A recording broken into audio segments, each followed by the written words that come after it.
So, also starting this May vlog out super late, as per usual. So I've actually read 2 books this month and am well into a third, but actually I've read 3 books and I'm well into a fourth. But I'm leaving these couple for my romantasy vlog that I started and said that I would continue when I read another romantasy. So even though this was on my May TBR, actually both of these were on my May TBR, I just decided to go ahead and put them in that vlog instead of a general May vlog. So look forward to that. These will be the last 2 books in that vlog, so I'm hoping I can actually get that vlog up soon, maybe even before this vlog comes out. So yeah, I wanted to leave those for that vlog, so I'll need to update that vlog as well. But the first book I read in May was Gifted and Talented by Olivia Blake. This one was so much fun. I knew she's a master of character work, and I thought that that would be really fun for this type of premise, and was definitely not disappointed. So one thing to keep in mind is that for quite a few, at least the books of all of these that I've read, they are not plot-based. They are character studies. And so, yes, this is Succession if the kids had magic, but it's not kind of the very plot-forward, twisty-turny, backstabbing thing that Succession was. I was kind of hoping there would be a little bit more of that than there actually was in this book. So, I was hoping there would be a bit more plot, but I was reminding myself I need to remember that what she does well is character work, and particularly character work involving very pretentious characters. And that's exactly what this was. Her writing style is just so interesting and just very different, and one that I really enjoy. But you need to really be in the mood for a character study in reading her books. So we're following the 3 kids, 2 daughters, 1 son of this man who has run a tech company, and he has passed away. One of his daughters has kind of started or worked with a rival company, kind of bringing about or using some of the same technology, and has some interesting stuff going on with her storyline and her character, like the characters that she works closely with. His other daughter is or was a ballerina and a very good dancer until she had an injury, and has kind of had really a hard time processing that injury just in terms of the emotional impact of her dance career being over. And so she's trying to figure out a lot, and she was actually working for her dad's company at the time he passed away. I think she was in kind of the media/marketing part of that company, and she didn't really have any sort of high up position necessarily, but people did listen to her more than they otherwise might have because she was the boss's daughter. And the son in the family is a politician who is struggling with that and struggling to try to make a positive impact as a politician. Not liberal enough for some people, too liberal for others, can't really seem to make tractions to actually get anything done in his career that he wants to get done as a politician. Anyway, so there's some interesting dynamics going on with all of these kids and the characters that they're closest to. So really this entire story follows the kids learning about their father's death, coming together even though they haven't necessarily had the closest relationship. So you're exploring the relationship between these siblings. You're also exploring what kind of relationship they had with their father and how that impacted them throughout their life, and interactions that they have with other characters as well that are kind of in the mix, including an ex of one of the daughters, there are just some other characters that are kind of folded into this situation, as well as they all kind of come together to figure out, process their father's death, figure out their next move, figure out what was in his will. And so, I mean, really this whole story is, I'm kind of waiting around for lawyers to figure things out in terms of the will, process their father's death, coming back together, so they're needing to confront things between them as siblings and process what the will says as well. Like, that's the entire story, and it's a chunky book. So be prepared for there not to be, like, that is the plot. Like, that is the plot. And then really it's just character studies of how they're processing all of that. Anyway, super interesting though, because she does a really good job with that kind of character work and those messy dynamics between very flawed characters. And I then, as I said, read Heavenly Bodies and Nightbane, the second book in the Lightlark series, but I will talk about those in another vlog. So either look forward to that or check on my channel and it might already be up. So we'll see how on top of things I am. I have then been reading In the Weeds by B.K. Borison. So I've been having a delightful time with this one. This one is following, so we met these characters in the first book. We're following Evie, or Evelyn, who was the journalist in the first book who was telling Stella's story for her platform. So we're following her and Beckett, and essentially, so it's following the events of the first book. So it is distinctly taking place after the first book. They're referencing what happens in the first book, where these two characters basically spent a weekend together at a conference and then hadn't really seen each other since, until Evie was coming to Lightlark. I was just mentioning Lightlark, and anyway, Lovelight Farms. So she's going back to Lovelight Farms, or going to Lovelight Farms to tell Stella's story, and then runs back into Beckett because he works on the farm. And so we're following the events of them kind of coming back together after not seeing each other after a while of spending that weekend together at a conference.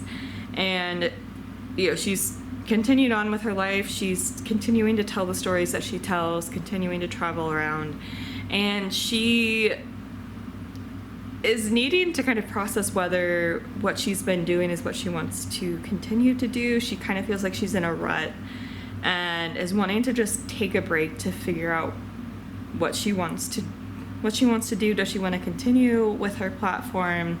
Do some things need to change? What does she need to do? And so she wants to go back to the last place that she was happy, to just try to process that and figure some things out. The last place she was happy was Lovelight Farms. And so she goes back to that town. So we do get to see the characters of the farm who were on the first book, and then of course, circumstances. Oh my gosh, the only place she can possibly stay in this entire town or nearby is with Beckett. And so, really the plot has been a lot slower than the first one. So in the first one, we have that social media competition that Evelyn was running and that Stella was in the running for, to kind of push some things about the plot forward. In this one, we don't have that. It is really just her going back to this town that has Lovelight Farms, in the town. It's really just her going back and just living her life. She's not posting on social media. She's not doing her traditional work. She's really just going around and helping people out around town because she needs just some space to figure things out, and she wants something to do with her time. And so she can afford to take this break, but really is just helping people out around town, and that is the entire plot of the book. But I adore these characters, and it's been so fun to go back to this town, go back to Lovelight Farms. I love these two. I love Evie, I love Beckett, I love them together. They somehow work, even though it seems like they shouldn't, but they somehow do. I enjoy their dynamic. So know that this is definitely slower than the first one, but I'm still having a grand time with this. So I'm more than halfway, more than 2/3 actually, probably the way through this one. So we'll see what happens with any sort of third act situation. I think the ultimate thing that is going to come into play is, she at some point is, originally when she came, the intention was for her to just stay for a short time and then leave. And so, I think it's her deciding to stay is probably going to be, whatever shape that story takes place, or however that unfolds. I'm assuming that that's what's going to be the last bit of this book here, but will it involve some other conflict that comes in there? I don't know, but I'm enjoying it so far. So I need to get some stuff done, but I will be continuing to listen to In the Weeds while I do that, and then I will be moving on to the Full Moon Coffee Shop, and that'll be the last book that's on the set TBR that I have from my game. I will also be reading Tree Keepers, because this is something I'm reading for my Meetup Environmental Book Club, so I need to read that as well. But yeah, so I do have off tomorrow, so hopefully I can finish this and start this today, then maybe even finish this tomorrow and go from there. But anyway, I will check in later. So it is the next morning. Good morning. Let me ease you up a little bit. And I have finished In the Weeds by B.K. Borison. Had a lot of fun with this one. Again, this one was a lot slower than Lovelight Farms. Just, I think, less going on in terms of the competition that was going on in Lovelight Farms. There was also the subplot of someone, some things going on around the farm as far as things going missing or things happening around the farm that they needed to figure out anyway. So there was less of that, and it was, as I said, really just her figuring things out and figuring out what her next move should be and what would make her happy.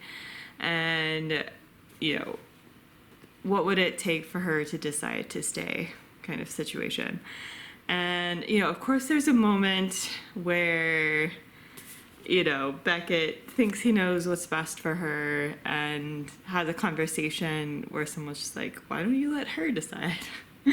Because there was that frustration of, those moments where a character thinks that another character can't possibly want something for themselves and just assume that, and you're like, come on, just talk to her. So there was a little bit of that, but it was just like the tiniest bit that didn't last very long. Anyway, so I had a lot of fun with this one and adore these two characters. I then did start the Full Moon Coffee Shop, and I've gone through the first part of this. So in the first section, we're following a character who's a screenwriter, and at one point was very successful, hasn't had much success recently, and is meeting a friend of hers who's in the television industry, and another script of hers has been rejected, and she's just kind of down on her luck, and she comes across a couple of other characters who just tell her that maybe she should go to the Full Moon Coffee Shop, and she does end up going and talking to, it's kind of like if a coffee shop were a food truck, like it's kind of in this truck. So I'm picturing a food truck, but that serves coffee, and has some chairs and tables outside and stuff, and it's comes about or is, and this coffee shop comes around the full moon, or pops up around the full moon wherever it's needed. And so, it's around the corner from where she was meeting her friend by the water.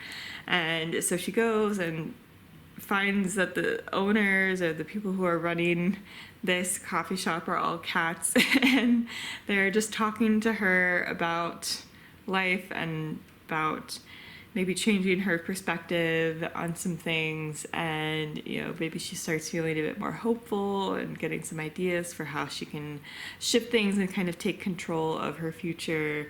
Anyway, it was just sweet and cute, and I'm on the second part, which follows the friend that she was meeting, the person who works in the TV industry that she was meeting. So I think we're gonna find out what kind of life lessons she needs to learn, and maybe she'll take a visit to the Full Moon Coffee Shop. We'll see.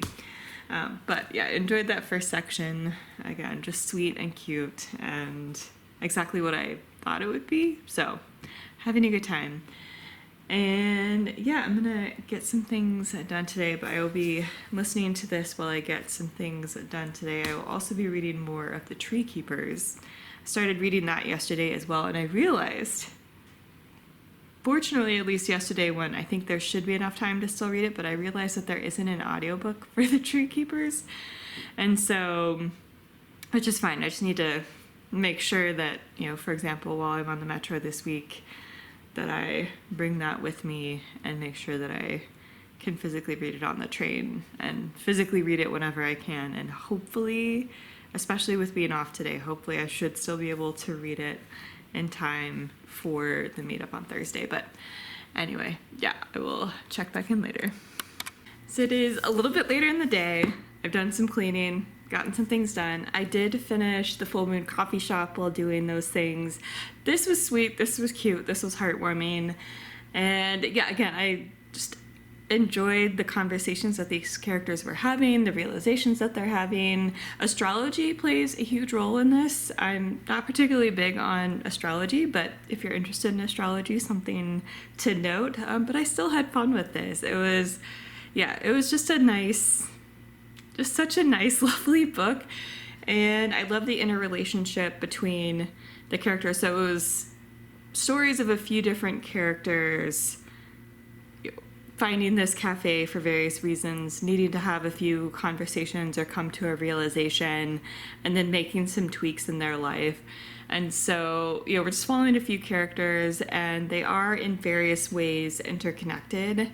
And so I just thought that was nice. It was nice to just have a short, sweet, interconnected series of stories about these cats using astrology to help people make realizations about their life. I don't know, it was just fun.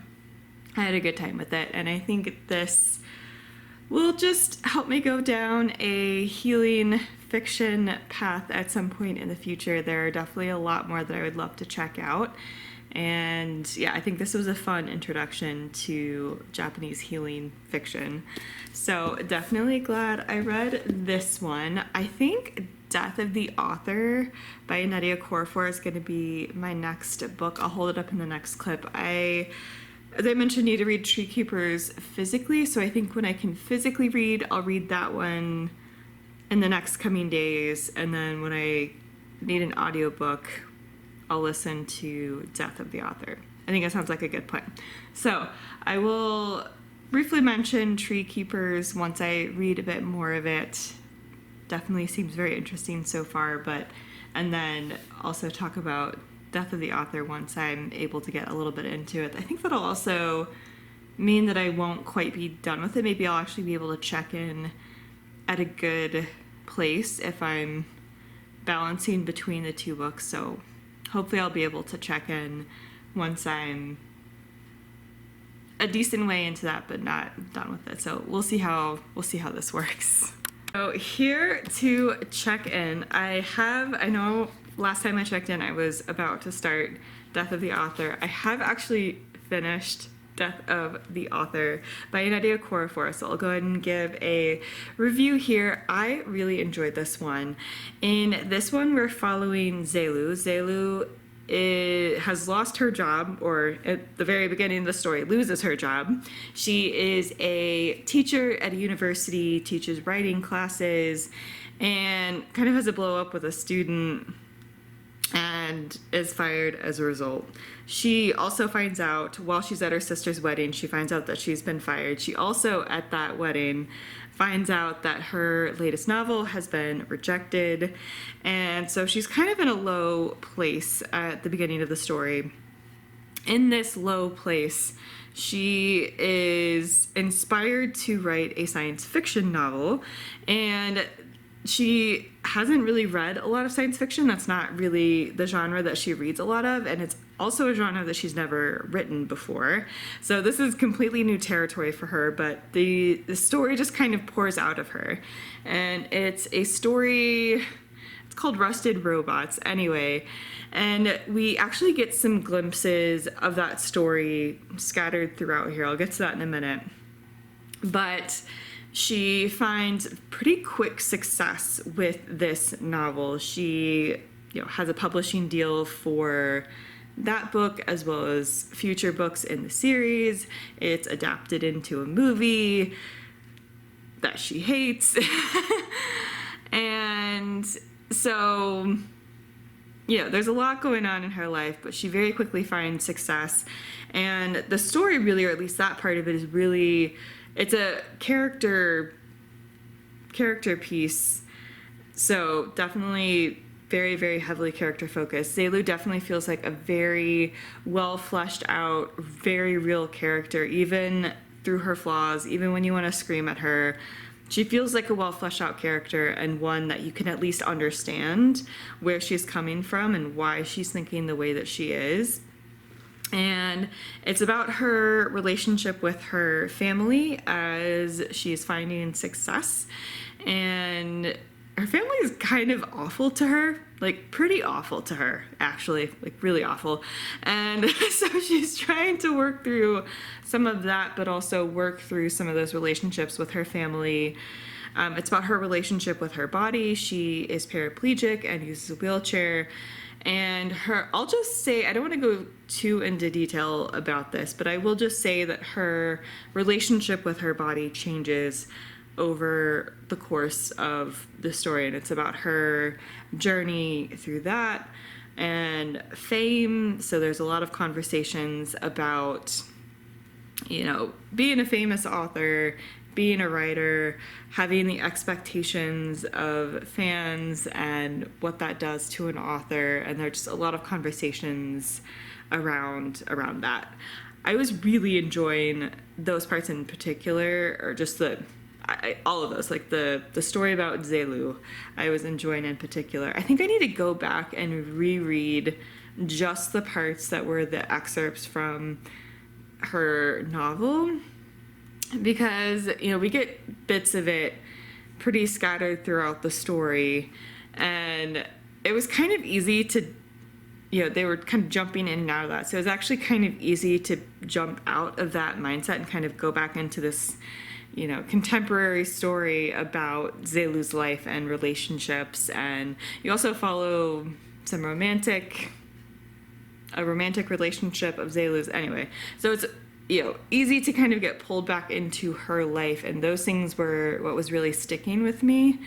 And so it was easy to kind of, when they go back to the book that she was writing, it was kind of easy for me to be like, wait, where even were we with this? What was going on? And so it was harder to get as much out of that as I think I should have. So I want to go back and just reread those parts and kind of have that be more impactful for me that way. Because I was enjoying those elements. It's not like I wasn't enjoying those elements, but it was just easy to take myself out of those and be more in the contemporary story that was going on with Zelu. But had a really great time with this one. I will also just briefly mention that I've recently there isn't an audiobook for this, but I've kind of been physically reading it in between other stuff and reading it periodically. But this is Capitally Matched by Rachel Holm, and I got this on Independent Bookstore Day in Alexandria, Virginia. There's a romance-centered bookstore called Friends to Lovers, and I decided to go over that direction for Indie Bookstore Day. And so this is a local author, and I hadn't seen this before, but I think this bookstore is helping support local indie authors, and so it was great to see something from a local author. It was also signed, and it takes place here in the DC area, so it was just fun to be able to support a local author, local store. So I figured this would be a perfect pick for Independent Bookstore Day. And in this one, we're following a Charlotte and Hayden, and Charlotte is doing an internship at the Independent Bookstore Alliance. I immediately Googled to see if this was actually a real organization that had jobs open, because I would totally apply, even though that's not at all my background, but it would be cool. Anyway, and so I wasn't seeing anything, so I don't think it's a real organization, but anyway, she is having an internship there and helping them with some of their fundraising efforts. She's putting together a fundraising gala, or organizing a fundraising gala. And her housing situation, she wouldn't have been able to do this had it not been for a connection through her parents, who know a family in DC, and they had a place that was supposed to be open, and so they said, go ahead and stay here while you're doing your internship. That won't be a problem. And so she gratefully accepts and says, all right, great, I can do this internship. So she's getting settled. And meanwhile, Hayden is in the family, or within the family that owns that condo. So his brother owns it. And through circumstances, he also needs to find a place to stay. And so his brother says, well, why don't you just stay at the condo? Unbeknownst to him, his former assistant had been the one to help work out Charlotte's living there. And so he didn't quite realize that she was living there when he suggested that his brother just stay at the condo. And so, of course, accidental roommates, and they're duking it out at first and trying to annoy each other. But of course, quickly fell in love. And it's pretty short. It's like 200 pages. It's short, but it's cute. I was really endeared to these characters, and I really enjoyed, in particular, Charlotte's work at this Independent Bookstore Alliance organization, and her passion for her work and her relationship with her family. Her family owns an independent bookstore, but there's some kind of complicated stuff there. Anyway, I had fun with this one. I had a lot of fun with this one. I would very happily read. There are other books that follow his brothers as well, and so I would very happily read more of this series and support a local author. So we love it. And I shouldn't have done it, but I did it. And I was at a different independent bookstore, found Silver Elite by Dani Francis. I've been hearing way too many good things about this on the bookish internet, and I caved and decided to go ahead and get it and just immediately read it. I shouldn't do that, but here we are. I literally am on the second chapter, so not much to say yet, but I do have off of work. Today is Sunday, and then I also have off of work tomorrow. So I'm hoping I can make a very good dent into this and do another check-in and let you know how things are going here, and just, cave to the pressure of the internet and read something that is just making the rounds right now and that seemed like a lot of fun. So yeah, I will chat through this one a little bit more once I'm a little bit farther in and have more of a grasp of what's going on. But yeah, that's what's been going on. So I will check back in once I've read more of Silver Elite. So it is the next day, and I am over halfway through Silver Elite by Dani Francis. I'm having the best time with this. It's just been so much fun, and I know I didn't really give much of a description yesterday because I had just started it. So I'll describe a little more what's going on here. We follow Ren. Ren is in a world where if you're modified or have certain magical abilities or any magical ability, you are basically hunted down and killed. And she has some of these magical abilities. She has some telepathic abilities. She can make things happen with her mind. And she has been raised by who she calls her uncle. He's not by blood her uncle, but has taken her in and raised her since she was pretty young and helped train her not only to be able to physically protect herself, but also be able to kind of mentally protect herself from people finding out that she has any of these abilities. And towards the beginning of the story, she's trying to protect someone, and in that process, draws attention to herself, and therefore also draws attention to her uncle.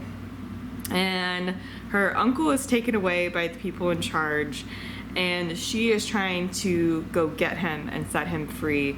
In the process of her trying to protect her uncle, she is captured and brought to basically the military wing of this world of the people in charge, and basically is put in the silver unit.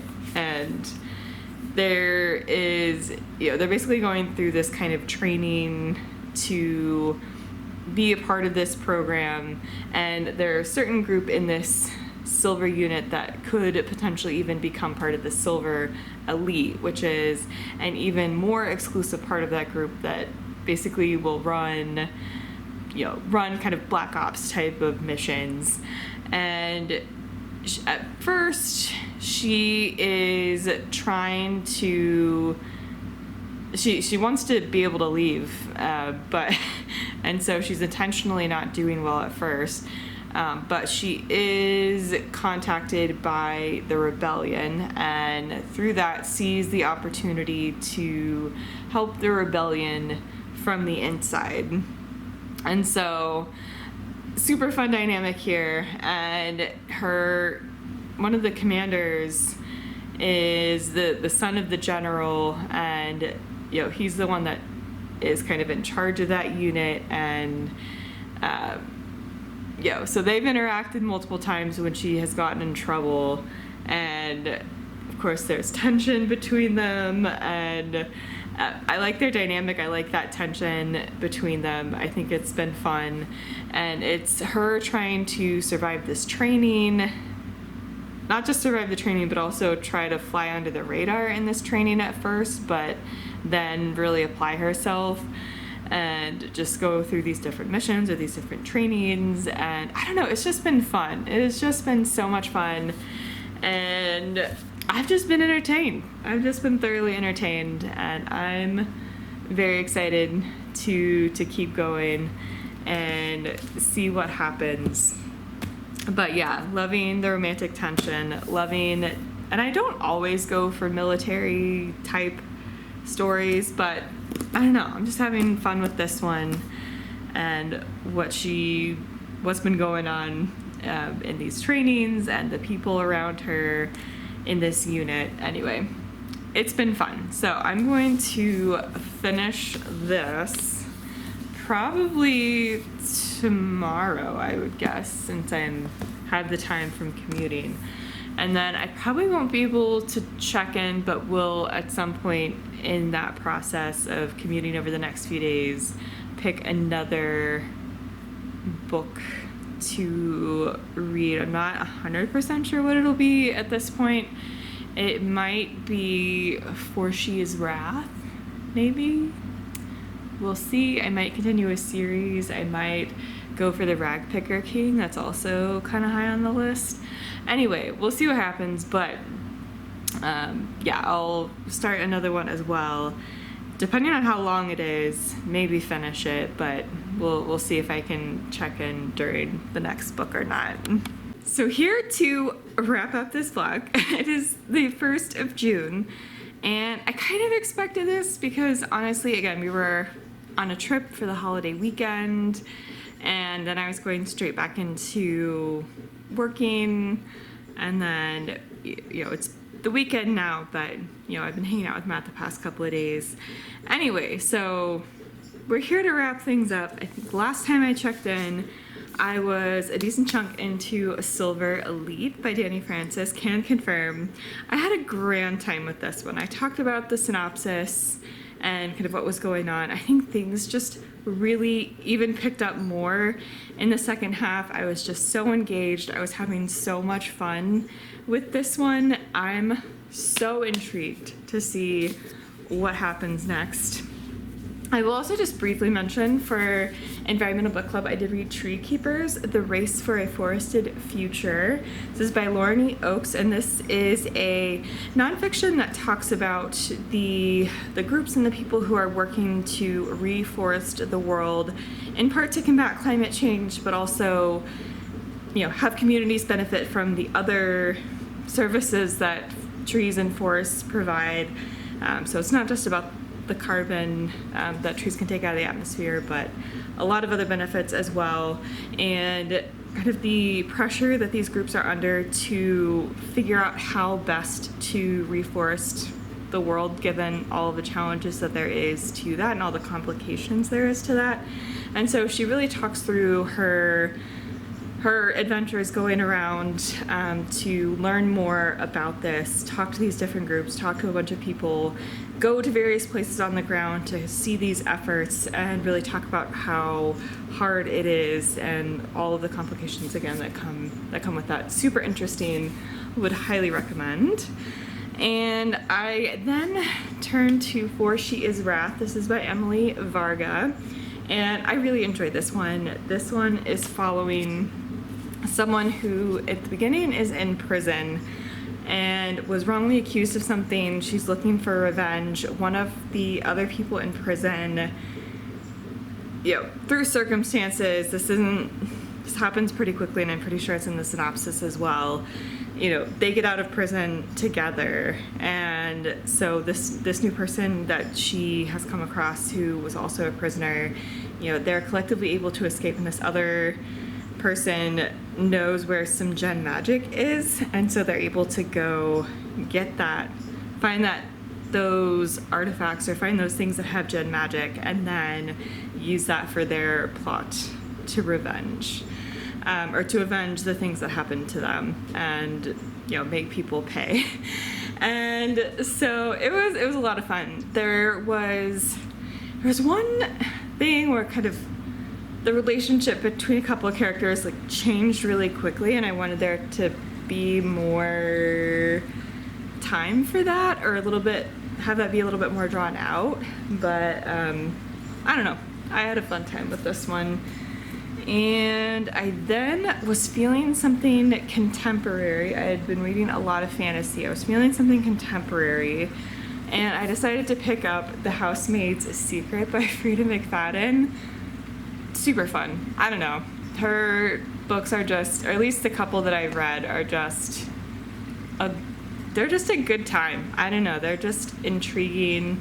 I was just into it and wanted to know what would happen to our character. This is the second book after The Housemaid and follows the same main character. It's sometime later, but is very much still reeling from the effects of that, or trying to deal with the effects of what happened, and gets caught up in another complicated situation that gets dangerous and that she needs to get herself out of and figure out. Anyway, it's just fun again. So had a good time with that. I then wanted, again, a change of pace. But still something intriguing and fast-paced. So I turned to a sci-fi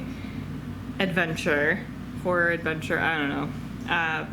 This is Revenant X by David Wellington. This is the follow-up to Paradise 1, and had, again, so much fun with this one. Fast-moving, very entertaining, pretty straightforward writing and things like that. Pretty straightforward to follow, but so intriguing. And I loved following them on this planet, on Paradise 1, to figure out what's going on.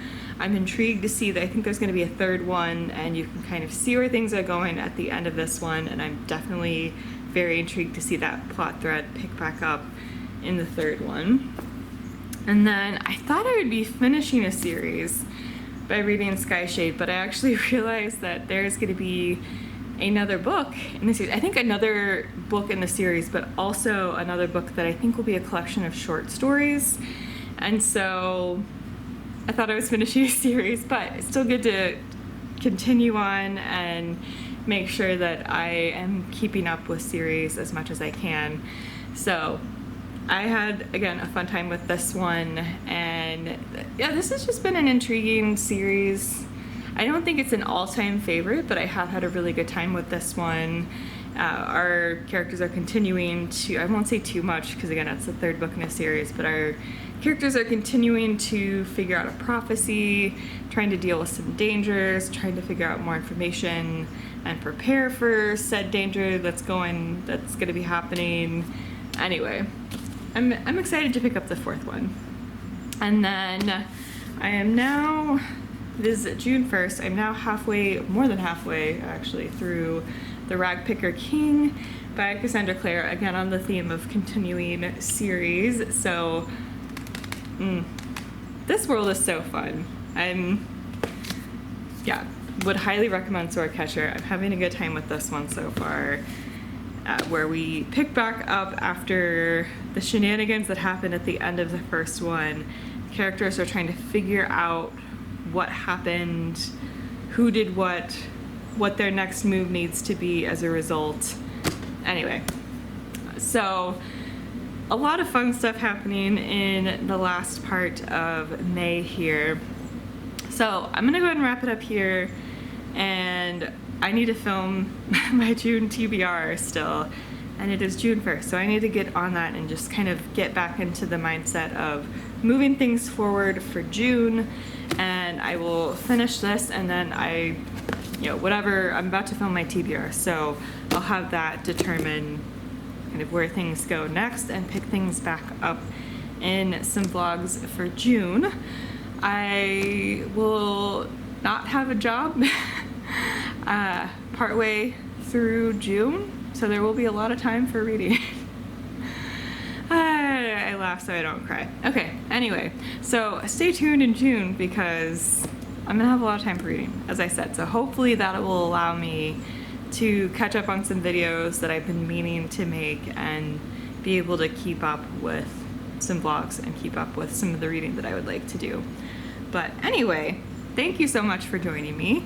And this ended up being just one vlog for the whole month of May, but that's fine. That's fine. That's just how it turned out, and it'll be what it is. So again, thanks so much for joining. Subscribe for more bookish content, and I will leave more information down below, including my Instagram, which hopefully in June I'll be able to revive now that I will have time. And more information on how you can support the Black Lives Matter movement, and I will see you in the next one in June, where we'll have a lot of fun reading. All right, bye.